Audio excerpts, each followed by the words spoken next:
collision. What is a collision? See, if there are, let's say, two objects, right, and these two, or there can be more also, so two or more objects, when they are exerting strong forces on one another, we say there can be a collision. अब इस collision को होने के लिए दो objects का आपस में कांटेक्ट में आना जरूरी है भी और नहीं भी. दो ऑब्जेक्ट्स अगर एक्चुअली कांटेक्ट में आके कोलाइड कर रहे हैं, एक दूसरे को हिट कर रहे हैं, ठीक, तो वो एक कोलिजन है. जैसे कोई भी दो बॉल्स मैंने ले ली एंड लेट्स से ये दोनों बॉल्स आपस में एक दूसरे को अप्रोच कर रही हैं, एक्चुअली दोनों कांटेक्ट में आई, कोलाइड करा और चली गई, ठीक. बट कांटेक्ट होना जरूरी नहीं है. बिना कांटेक्ट के भी कोलिजन हो सकता है. कैसे हो सकता है? मान लीजिए कि कोई एक एटम है, उसका न्यूक्लियस है, suppose there is a nucleus positively charged. इस न्यूक्लियस के पास एक अल्फा पार्टिकल आ रहा है. क्या होगा? ये भी पॉजिटिव, ये भी पॉजिटिव. अल्फा पार्टिकल जैसे ही न्यूक्लियस के पास आएगा, पहले ही उसके कांटेक्ट में आने से पहले ही रिपल्शन होगा दोनों के बीच में और ये अल्फा पार्टिकल वापस चला जाएगा. सो इसे हम कोलिजन कह सकते हैं, that even this is a collision. या जो आप अभी मैग्नेट्स का एग्जांपल मुझे दे रहे थे कि मान लीजिए मेरे पास दो मैग्नेट्स हैं, दोनों के लाइक पोल्स को हमने एक दूसरे के पास रखा. क्या होगा? दोनों एक दूसरे पर रिपल्सिव फोर्सेस लगाएंगे, so they will try to move away. So even this can be regarded as a collision where there is no contact, ठीक. सो कोलिजन होने के लिए कांटेक्ट होना जरूरी है भी और नहीं भी. अब कोलिजन्स जो हैं, collisions can be of two types, elastic collision and inelastic collision. बिल्कुल सिंपल डिफरेंस है दोनों में. अगर कोलिजन होते वक्त कुछ काइनेटिक एनर्जी लॉस हो, जैसे दो बॉल्स हैं, आपस में दोनों बॉल्स ने कोलाइड करा, सो कोलिजन होने पर अगर काइनेटिक एनर्जी का लॉस होता है तो वो कहलाएगा इनइलास्टिक कोलिजन. लेकिन अगर कोलिजन होने पर, दोनों ऑब्जेक्ट्स के कोलिजन होने पर कोई काइनेटिक एनर्जी लॉस नहीं हुआ, जितनी काइनेटिक एनर्जी कोलिजन से पहले थी उतनी ही काइनेटिक एनर्जी अगर कोलिजन के बाद भी रहे, सो वो कहलाएगा इलास्टिक कोलिजन, ठीक. पढ़िए डेफिनेशन क्या है. A collision in which there is absolutely no loss of kinetic energy. कोई काइनेटिक एनर्जी का लॉस नहीं होता, that is an elastic collision. जैसे इसके एग्जाम्पल्स क्या हो सकते हैं? Collision between atomic and subatomic particles, जो मैंने आपको ये एग्जाम्पल दिया, this can be regarded as an elastic collision. या फिर a collision between two ivory balls. Ivory क्या होता है? एलिफेंट के टीथ से जो बॉल्स बनती हैं, राइट, जो टस्क होता है एलिफेंट का, उससे जो बॉल्स बनती हैं व्हाइट कलर की, these are the ivory balls. So ivory balls का जो कोलिजन है लगभग वो इलास्टिक कोलिजन ही होता है, ठीक. यहां पर क्या है? अ कोलिजन इन इलास्टिक में देखो, inelastic collision, a collision in which there occurs some loss of kinetic energy. थोड़ा सा काइनेटिक एनर्जी लॉस जरूर होगा. एग्जाम्पल जो हम डेली लाइफ में अक्सर ऑब्जर्व करते हैं, दो कार्स आपस में कोलाइड कर गई, राइट, दो बच्चे भागते हुए आ रहे हैं, दोनों की टक्कर हो गई, ये सब इनइलास्टिक कोलिजन में आएगा, ठीक है. इलास्टिक और इनइलास्टिक कोलिजन की कुछ कैरेक्टरिस्टिक्स होती हैं. क्या कैरेक्टरिस्टिक्स होती हैं? इलास्टिक कोलिजन में लीनियर मोमेंटम कंजर्व रहता है, इनइलास्टिक में भी लीनियर मोमेंटम कंजर्व रहता है।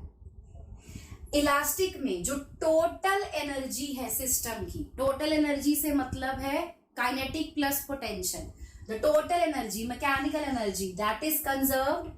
Even in inelastic collision the total energy is conserved. अब चेंज आएगा, काइनेटिक एनर्जी जो है यहां पर, ठीक है, इलास्टिक कोलिजन में काइनेटिक एनर्जी इज कंजर्व्ड, जबकि इन इलास्टिक कोलिजन में kinetic energy is not conserve. यहां पर काइनेटिक एनर्जी का लॉस होगा। एंड फोर्थ कैरेक्टरिस्टिक क्या है, इलास्टिक कोलिजन में जितनी भी फोर्सेस इन्वॉल्व होंगी सबकी सब कंजर्वेटिव होंगी, जबकि इन इलास्टिक कोलिजन में नॉन कंजर्वेटिव फोर्सेस होंगी।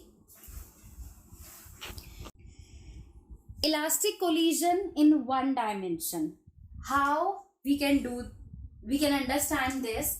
Suppose करिए there is a ball A whose mass is ma, या m1 ले लो, 1 से ज्यादा इजी रहेगा, m1, and this ball is moving with initial velocity u1 in this direction. There is another ball B, let's say of mass m2, and this is moving in this direction with initial velocity u2, and we will consider that u1 is greater than u2.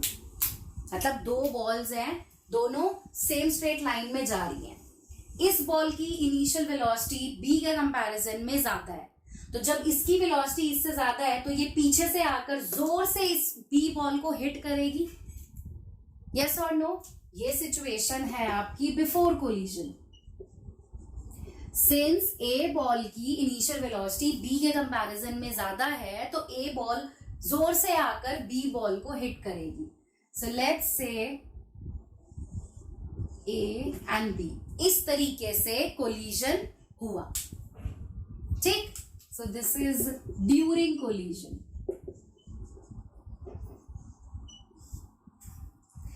And collide करने के बाद A ball अपनी final velocity v1 से इस direction में जा रही है, जबकि बॉल बी जो है वो भी इसी डायरेक्शन में v2 वेलोसिटी से जाएगी।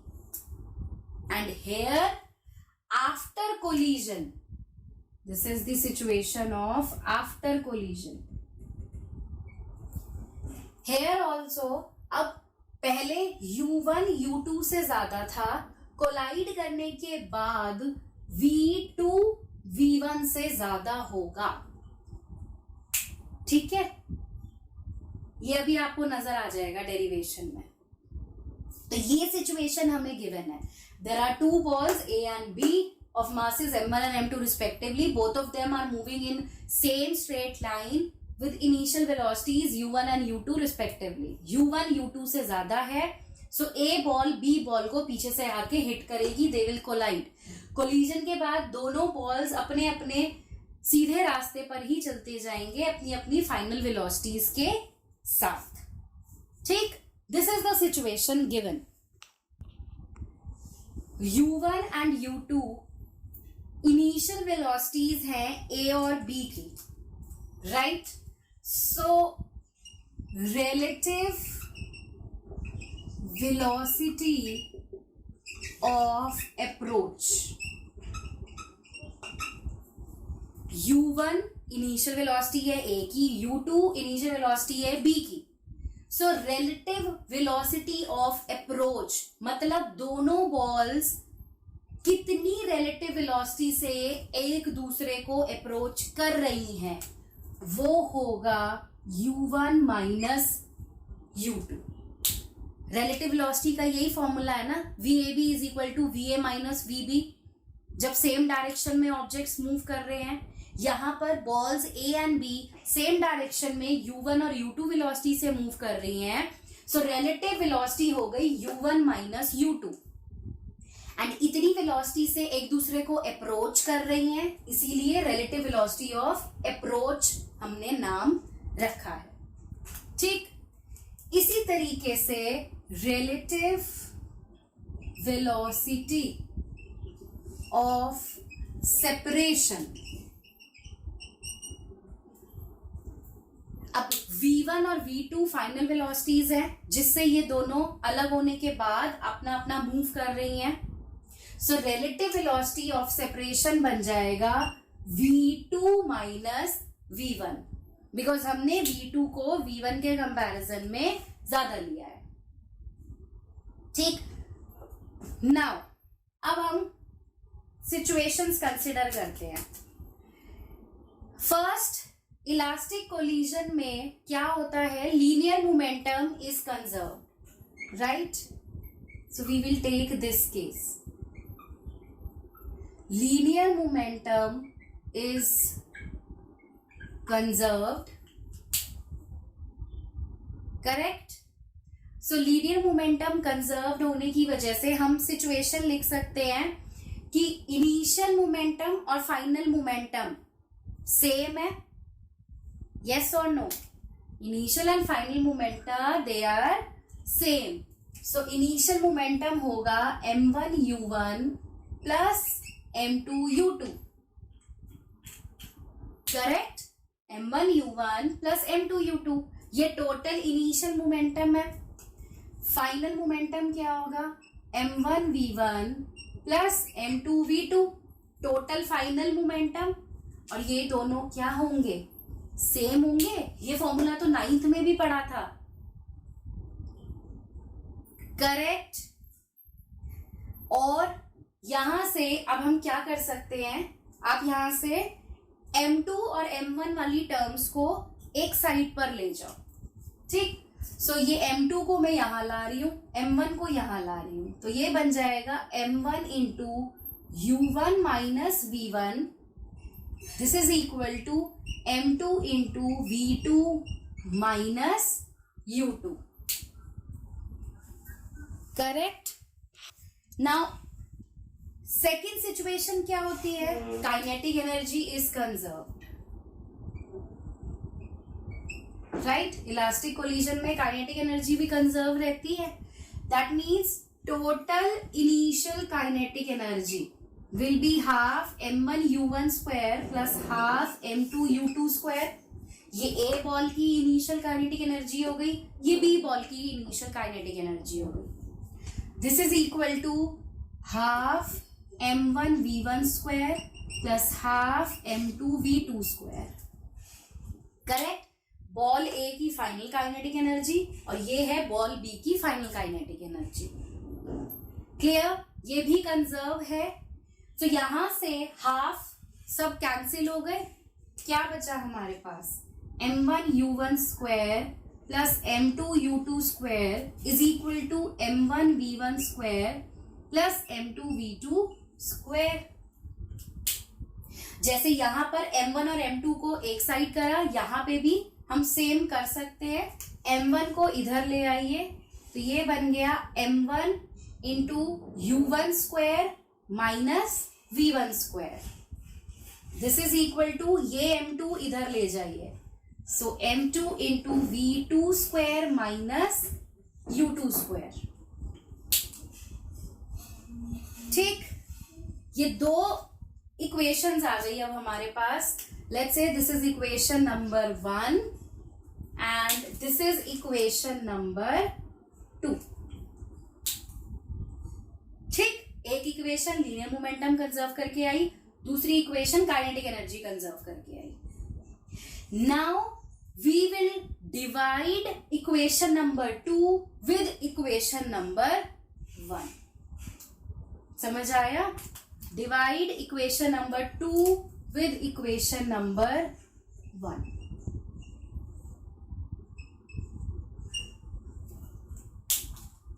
सो क्या आएगा यहां पर, देखिए m1 u1 square minus v1 square, this upon m1 into u1 minus v1. This is equal to m2 into v2 square minus u2 square upon this term, m2 into v2 minus u2. Correct. So यहां से m1 से m1 cancel हो गया, m2 से m2 cancel हो गया. अब ये जो है u1 square minus v1 square, इसको हम ओपन कर सकते हैं. ये a square minus b square का फॉर्मूला बन गया. सो ये आ जाएगा a plus B into A minus B.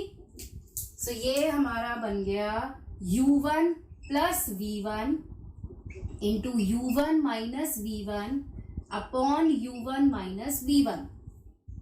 This is equal to, इसको भी आप ऐसे ही ओपन कर सकते हैं, v2 plus u2 into v2 minus u2 upon v2 minus u2. सो यहां से ये वाली टर्म आपस में कैंसिल हो गई. करेक्ट. क्या बचा हमारे पास, u1 plus v1 is equal to v2 plus u2. Correct. और इनिशियल वेलोसिटीज एक तरफ ले जाओ, u1 minus u2 is equal to v2 minus v1. ये आया. u1 माइनस u2 क्या लिया है अभी हमने, relative velocity of approach. So this is relative velocity of approach. और v2 माइनस v1 क्या लिया है, रिलेटिव वेलोसिटी ऑफ सेपरेशन. और देखो ये दोनों इक्वल आ गए, यानी कि जितनी रिलेटिव वेलोसिटी से ये दोनों बॉल्स एक दूसरे को अप्रोच करेंगी कोलाइड करने के लिए, ठीक, और जितनी रिलेटिव वेलोसिटी से ये बॉल्स सेपरेट हो जाएंगी कोलाइड करने के बाद, वो दोनों सेम है, इक्वल है. There is a quantity which determines the degree of elasticity of collision. ठीक है. एक क्वांटिटी है जो ये डिटरमिन करेगी कि जो कोलिजन हो रहा है वो कितना इलास्टिक है. 100% इलास्टिक कोलिजन है, 100% इन इलास्टिक कोलिजन है, या कुछ इन बिटवीन है कि शायद इलास्टिक और इलास्टिक का कुछ मिक्सचर, कुछ ना कुछ ऐसा. उस क्वांटिटी को हम बोलते हैं coefficient of restitution. Coefficient of restitution, और इसका दूसरा नाम है कोएफिशिएंट ऑफ रेजिलियंस. ठीक है. कोएफिशिएंट ऑफ रेस्टिट्यूशन और कोएफिशिएंट ऑफ रेजिलियंस. ठीक. अब ये क्या है, इसका सिंबल होता है स्मॉल ई. ठीक. और इसका फॉर्मूला होता है रिलेटिव वेलोसिटी ऑफ सेपरेशन. ठीक. relative velocity of separation upon relative velocity of approach. ये इसका फॉर्मूला है. हाँ. relative velocity of approach.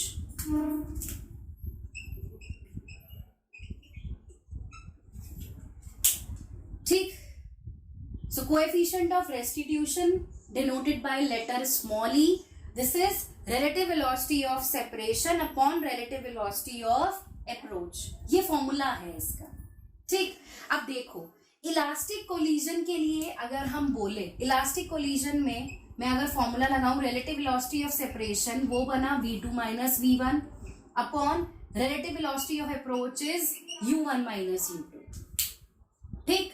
अब इलास्टिक कोलिजन के केस में ये दोनों इक्वल आ गए थे हमारे, हेंस ई की कितनी वैल्यू होगी, e will be 1. So this is very important. ये ऑब्जेक्टिव टाइप क्वेश्चन में आ सकता है कि for elastic collision, for a perfectly elastic collision, since relative velocity of separation and relative velocity of approach, they are equal, so the coefficient of restitution is 1. It is unity. ठीक है. और ये same अगर मैं inelastic collision के लिए बोलूं, वहां पर कोएफिशिएंट ऑफ रेस्टिट्यूशन जो है इनइलास्टिक के केस में, कोएफिशिएंट ऑफ रेस्टिट्यूशन की वैल्यू 0 होती है. ये अभी जब डेरिवेशन करेंगे हम इलास्टिक की तब आप देख लोगे. ठीक.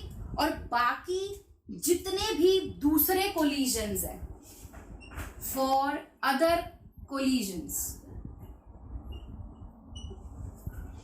ई की जो वैल्यू है इट लाइज बिटवीन 0 and 1. ठीक. ये आप याद रखिएगा. Coefficient of restitution is 1 for elastic collision, 0 for inelastic collision, and in between 0 and 1 for all other collisions जो इलास्टिक भी नहीं है परफेक्टली और परफेक्टली इनइलास्टिक भी नहीं है. The two objects that we have taken, है ना, हमने स्टार्टिंग में balls A and balls B ली थी. दोनों अपनी अपनी initial velocities u1 and u2 से मूव कर रहे थे. They collide and after collision they started moving in the same straight line with their final velocities v1 and v2. अब हमें इन फाइनल वेलोसिटीज v1 और v2 की values निकालनी है कि इनके क्या एक्सप्रेशंस आएंगे. ठीक. So let's derive. यहां से सपोज करिए मैं v2 को एलिमिनेट करती हूं तो ये बन जाएगा u1 minus u2 plus v1 is equal to v2. ठीक. Let's say this is equation number 3. Now what we do, we will put this equation number 3 in, let's say, equation number 1. इस equation को 1 में put करिए and solve. यहां से आपके पास v1 का एक्सप्रेशन आ जाएगा. ठीक है. चलो. So what we get, m1 u1 plus m2 u2 is equal to m1 v1 plus m2 into this term u1 minus u2 plus v1. Open the brackets and solve. So we get m1 u1 plus m2 u2 is equal to m1 v1 plus m2 u1 minus m2 u2 plus m2 v1. अब हम v1 वाली terms को right hand side पे रखते हैं, बाकी सारी terms उठाकर इधर ले आओ. सो we gate m1 u1 plus m2 u2, ये इधर लेकर आओ, माइनस m2 u1, ये इधर ले आओ, plus m2 u2. This is equal to m1 v1 plus m2 v1. ठीक. u1 वाली टर्म को कंबाइन कर लेते हैं. सो ये बन गया m1 minus m2 into u1. u2 और u2 वाली टर्म्स को कंबाइन कर लीजिए. सो ये बना twice m2 u2, correct, and this is equal to m1 plus m2 into v1. तो बस यहां से v1 का एक्सप्रेशन आ गया आपके पास. v1 is equal to m1 minus m2 upon m1 plus m2 into u1. देखो ठीक है, ये m1 प्लस m2 को हम डिनोमिनेटर में ले आए, plus 2m2u2 upon m1 plus m2. So this is the expression of final velocity of ball A. Clear? अब V2 कैलकुलेट करना है. V2 कैलकुलेट करने के लिए लेट्स से हम इस एक्सप्रेशन को इक्वेशन नंबर 3 में पुट कर देते हैं. So put V1 in equation number 3 and solve. क्या आएगा देखिए. हाँ जी, put V1 over here. So what we get? U1 minus U2 plus M1 minus M2 upon M1 plus M2 into U1 plus 2M2 U2 upon M1 plus M2. ये आ गया V1 का expression. ठीक, this is equal to V2. So what we can do now, U1 और U1 वाली term को combine कर लेते हैं. So ये बना U1 into 1 plus M1 minus M2 upon M1 plus M2. ये कंबाइन कर लिया. सिमिलरली U2 वाली टर्म्स को कंबाइन करिए, plus U2 into 2M2 upon M1 plus M2 minus 1. This is equal to V2. LCM ले लो, solve करो, देखते हैं क्या एक्सप्रेशन आता है. सो U1 इंटू ये बना M1 plus M2 plus M1 minus M2 upon M1 plus M2. ठीक, एंड इधर से भी LCM लीजिए, plus U2 into 2M2 minus M1 minus M2 upon M1 plus M2. This is equal to V2. तो यहां से ये M2 कैंसिल हो गया. तो क्या एक्सप्रेशन आया? U1 into 2M1 upon M1 plus M2 plus U2 into M2 minus M1 upon M1 plus M2. ये आ गया आपके पास V2.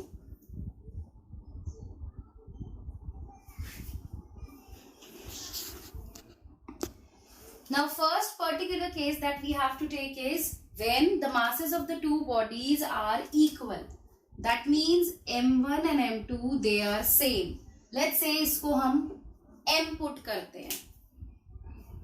तो निकालिए जरा V1 और V2 के क्या एक्सप्रेशन आ जाएंगे. So V1 becomes M minus M into U1 upon M plus M plus 2M U2 upon M plus M. ठीक, ये एक्सप्रेशन तो सीधा 0 हो गया. यहां से 2M और 2M कैंसिल हो गया.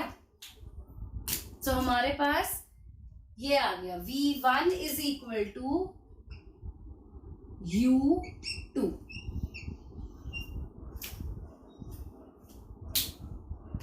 ठीक, इसी तरीके से V2 कैलकुलेट करिए. V2 कितना आएगा, पुट करो M. So M minus M into U2 upon M plus M plus 2M U1 upon M plus M. यहां पे भी ये एक्सप्रेशन स्ट्रेट अवे 0, 2M से 2M cancel. So we get V2 as U1. So हुआ क्या यहां पर, जब A object U1 initial velocity से मूव कर रहा था, B object U2 initial velocity से मूव कर रहा था, दोनों ऑब्जेक्ट्स ने कोलाइड किया, कोलिजन होने के बाद इन दोनों की जो वेलोसिटीज है वो सिंपली इंटरचेंज हो गई। ए जो u1 से मूव कर रहा था अब वो u2 से मूव करने लगेगा, और बी ऑब्जेक्ट जो u2 से मूव कर रहा था कोलिजन के बाद वो u1 से मूव करने लगेगा। Right, so when two bodies of equal masses undergo elastic collision in one dimension, so their velocities are just interchanged। ठीक है, सिर्फ इंटरचेंज हो जाएगी उनकी velocities, provided they have same masses. हाँ जी, बी ऑब्जेक्ट जो है जिसको ए बॉल आकर हिट कर रही है उसे कहेंगे टारगेट बॉडी। ठीक, so when the target body is at rest, शुरू में लेट्स से बी रेस्ट पर है, सो u2 हो गया 0। ठीक, तो यहां से v1 और v2 के क्या एक्सप्रेशंस आ जाएंगे? So v1 is equal to m1 minus m2 upon m1 plus m2 into u1, है ना, क्योंकि u2 तो सीधा 0 हो गया। और इसी तरह से v2 का क्या एक्सप्रेशन आएगा? ये टर्म हो गई 0, सिर्फ ये रह गया 2m1 u1 upon m1 plus m2। ठीक, अब इस सेकंड पर्टिकुलर केस में हम फर्दर 3 केसेस पढ़ेंगे। सो सेकंड केस में फर्स्ट केस लेते हैं, when masses of the two bodies are equal, that means m1 and m2 they are equal to let's say। तो डालिए जरा v1 और v2 में इनकी वैल्यूज क्या आएगा? यहां देखो, v1 is equal to m minus m u1 upon m plus m, straight away 0, so v1 हो गया 0। इसी तरीके से v2 अगर हम निकालें, सो v2 आ जाएगा 2m u1 upon m plus m। ठीक, सो ये कैंसिल हो गया, सो यहां से v2 आ गया आपके पास u1। तो यहां से हम क्या कंक्लूड कर सकते हैं? That when there are two objects A and B, second object B is at rest initially, and both A and B have equal masses. So after collision, object A will come to rest, whereas object B will start moving with the initial velocity of object A। इसका मतलब जितनी kinetic energy object A के पास थी, collision होने के बाद उसने 100% kinetic energy transfer कर दी ऑब्जेक्ट B को। खुद ऑब्जेक्ट A रेस्ट पर आ गया और B को उसने अपनी velocity they the. So there is a 100% transfer of kinetic energy. Now when object B is very very heavy, that means M2 जो है वो बहुत ज्यादा है M1 के कंपैरिजन में। मैं आपको एक एग्जांपल दे देती हूँ कि मान लीजिए हमने इलास्टिक कोलिजन में आइवरी बॉल्स का एग्जांपल लिया था कि एक आइवरी बॉल है A एंड एक और आइवरी बॉल है B।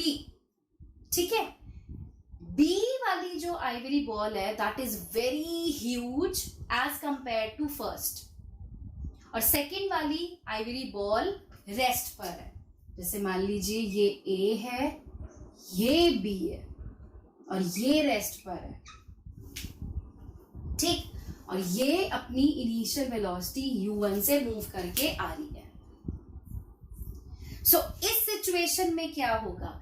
अब सिंस m2 जो है वो m1 से बहुत ज्यादा है, सो हम m1 को अप्रोक्सीमेटली 0 मान लेंगे। कि सेकेंड ऑब्जेक्ट के कंपैरिजन में फर्स्ट ऑब्जेक्ट का कुछ भी मास नहीं है। Now we calculate V1 and V2। तो यहां से V1 कितना आएगा, M1 को 0 रखना है, सो we gate -M2 U1 upon M2, यही आएगा। तो यहां से देखो M2 cancel, so we get V1 as -U1 और V2 कितना आएगा, M1 0 ले रहे हो, सो स्ट्रेट अवे 0। सो इसका क्या मतलब हुआ कि अगर मेरे पास दो आइवरी बॉल्स हैं, एक बहुत कम मास की है और एक का मास बहुत ज्यादा है और वो रेस्ट पर है, तो जब ये बॉल आकर इसको हिट करेगी, इसके साथ कोलाइड करेगी, तो क्या होगा, ये ऑब्जेक्ट जो रेस्ट पर है ये तो रेस्ट पे ही रहेगा, लेकिन ये जो बॉल ए है जो अपनी U1 वेलोसिटी से आकर B को हिट कर रही है, ये वापस रिबाउंड कर जाएगी सेम वेलोसिटी से। मान लो अगर 2 मीटर पर सेकेंड से आ रही है, सो B को हिट करने के बाद the ball A will rebound with the same velocity 2 metre per second. ठीक,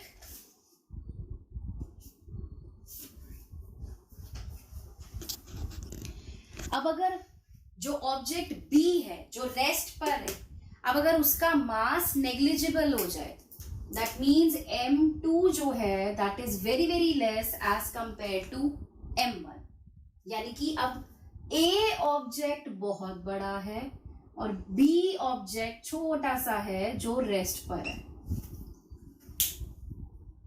सो यहां पर अगर ऐसी सिचुएशन है, सो हम M2 को अप्रोक्सीमेटली 0 मान सकते हैं। We can ignore M2 in comparison to M1। ठीक, और ये A अपनी इनिशियल वेलोसिटी U1 से आ रहा है।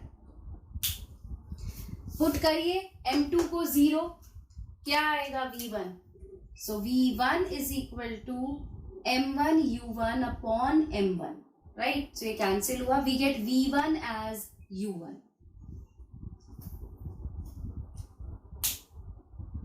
करेक्ट। एंड V2 अगर देखें, सो V2 becomes 2M1 U1 upon M1, तो ये बन गया twice U1।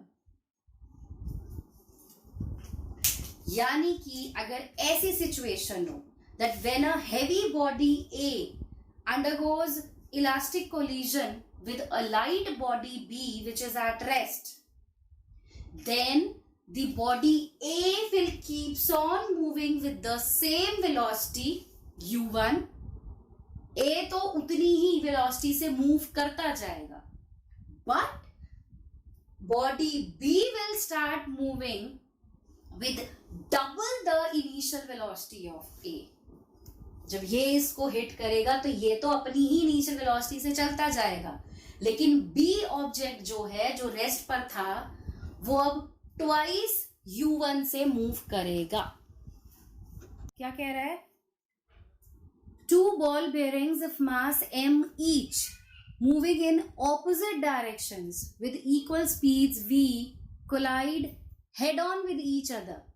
Predict the outcome of the collision assuming it to be perfectly elastic। ठीक है, गिवन क्या है, 2 बॉल बेयरिंग्स है, दोनों का मास M है, राइट, यानी कि M1 M2 M के इक्वल है। ऑपोजिट डायरेक्शन से दोनों आ रहे हैं कोलाइड करने के लिए, सो ये इधर से आ रहा है, ये इधर से आ रहा है, यानी कि U1 अगर V है तो U2 माइनस V बनेगा। ठीक, आपको आउटकम निकालना है, यानी कि आपको V1 और V2 की वैल्यू पता करनी है कितनी है। Clear, we can use any formula, जो फॉर्मूला आप यूज कर रहे हो, V1 का कर लो M1 minus M2 U1 upon m1 plus m2 plus 2m2u2 upon m1 plus m2। Values put करिए, m सेम है, सो ये वाली टर्म तो स्ट्रेट अवे 0 हो गई। क्या बचा? v1 is equal to 2mv upon m plus m, ये भी कैंसिल हो गया, सो v1 यहां से आ गया v। ठीक, इसी तरीके से सेकंड फॉर्मूला लगाइए, v2 is equal to m2 minus m1 u2 upon m1 plus m2 plus 2m1 u1 upon m1 plus m2। ठीक, यहां पे भी ये टर्म 0 बिकॉज बासेस सेम है। यहां पे वैल्यू पुट करिए, v2 कितना आएगा? 2 दिस शुड बी माइनस, ये u2 जो है वो माइनस v है, ये माइनस के साथ आएगा, and this becomes 2mv upon 2m। तो यहां से v2 आ गया v। सो कोलिजन के बाद भी दोनों ऑब्जेक्ट्स सेम वेलोसिटी से ही मूव करेंगे बट ऑपोजिट डायरेक्शन में चले जाएंगे, यानी कि ये इधर आ जाएगा और ये उधर चला जाएगा। ये सिचुएशन आ जानी है। A body of mass 2 kg makes an elastic collision with another body at rest and continues in the original direction with a speed equal to 1/3 of its original speed. Find the mass of the second body. Right? So सबसे पहले लिखो कि हमें क्या क्या given है। What is given? A body of mass 2 kg. So let's say m1 given है 2 kg, right? Another body is at rest, that means u2 is 0, correct? Then body of mass 2 kg continues to move in a direction with a speed equal to 1/3 of its original speed, यानी कि first object की जो final velocity है that is 1/3 of its original speed. Originally u1 था, उसका 1/3 हो गया है। ठीक, and you have to calculate m2। Perfectly elastic collision है, लगाइए फॉर्मूला v1 का, v1 v2 कोई भी फॉर्मूला आप लगा सकते हो, दोनों से आंसर आ जाएगा। So v1 is m1 minus m2 u1 upon m1 plus m2 plus 2m2 u2 upon m1 plus m2। ये फॉर्मूला है हमारे पास। Put the values and solve, what we get? v1 is equal to 2 minus m2 into u1 आपको given है। कहाँ है u1? नहीं given, u1 को u1 ही रखेंगे, अपॉन 2 प्लस m2, और ये टर्म क्या हो गई? सीधा 0 बिकॉज u2 0 है। सो solve it, you will get your answer. So this becomes how much? v1 कितना है? u1 by 3. So 2 plus m2 u1 by 3 is equal to 2 minus m2 u1. So बस u1 u1 cancel हो गया.